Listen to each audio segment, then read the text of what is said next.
My name is Daniel Roels. I've been pastor of Montello Park Church in Holland, Michigan, and I'm now pastor of New Hope Church in Lansing, Illinois. I've had the privilege of doing 2 visits, and so I have 2 stories this afternoon, two of my many experiences to share. First of all, my first visit was with William Quionez in Guatemala City in his ministry in Santa Caterina Pinula. And there, I began to hear stories of God's work with the people who had come, the people who were there, and then by about day 3, maybe even on the first day, I started to hear these stories again. On day 5, I heard them again. The next week, I heard the same stories again. You know, and they were different people telling the stories, and maybe there were different listeners, but I was there the whole time, and I knew these stories. About midway through, I started to ask myself, why do they think they need to keep telling all these stories? I've kind of heard them, I know where they're going, yeah, and then so-and-so met so-and-so, and then God brought them down here. Yeah, I know how this goes.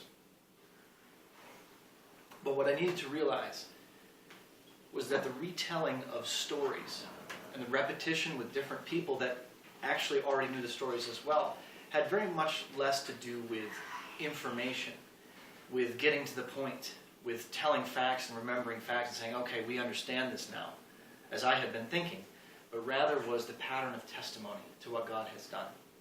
To repeat the stories again and again, so that even people who have heard them before are reminded of the grace of God in the lives of all these people that they see every day.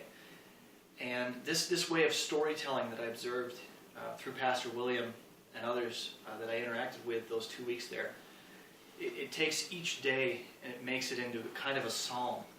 Like Psalm 78, one of these historical psalms, where Israel tells its whole story. This was some of what my Guatemalan experience was, to take each day and make each story part of a song of praise to God. And now at my present church, there are some people there who have been telling stories of what God has done through different people who've passed through, and I've come to encourage that and say, this is a very good thing. I want you to keep telling those stories. And I too have become a better storyteller myself, where I don't worry if someone's heard this story before. That's not what's important. What's important is the glory and honor of God, and that gets built up even when information is repeated. That's good because it cements it in our memory and in our communal identity, and the way we relate to each other, the way that we talk, is to speak of the stories of God. And so I've encouraged that in my present church. I've used more stories in my sermons, and I'm sure that that's connecting better with the community that I'm in right now. My other series of exchanges, my other series of visits, was an exchange with Pastor Henry Cruz of Managua, Nicaragua. And one thing that stuck out about his visit with me was just a funny experience, now funny looking back on it, that happened. I had said, we're going to go home to my house for lunch one day, and so he stepped out of church, and I was just a couple minutes behind him. Okay, so I come out of the building, and there is no Henry Cruz anywhere in sight.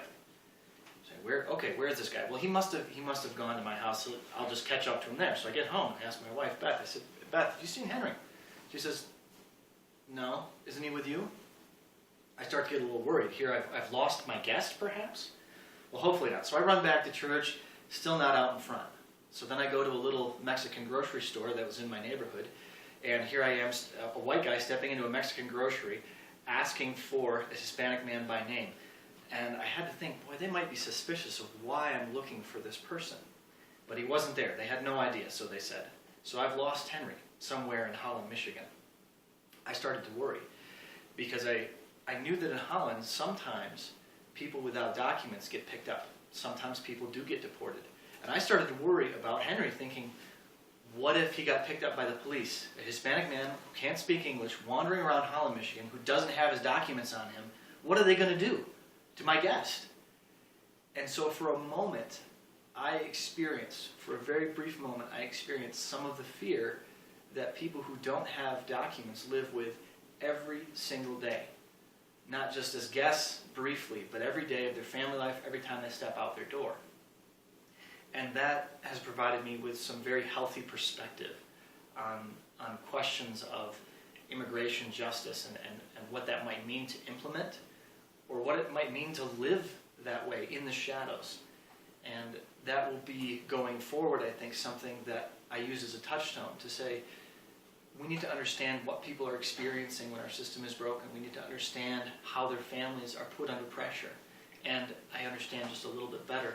And that's a motivator for me, not only to get involved myself, but to also be able to speak to Christians around me and eventually to my church about what it's like to live that way, to try to enter into somebody else's experience. And hopefully that can motivate a little bit more of the kingdom of God.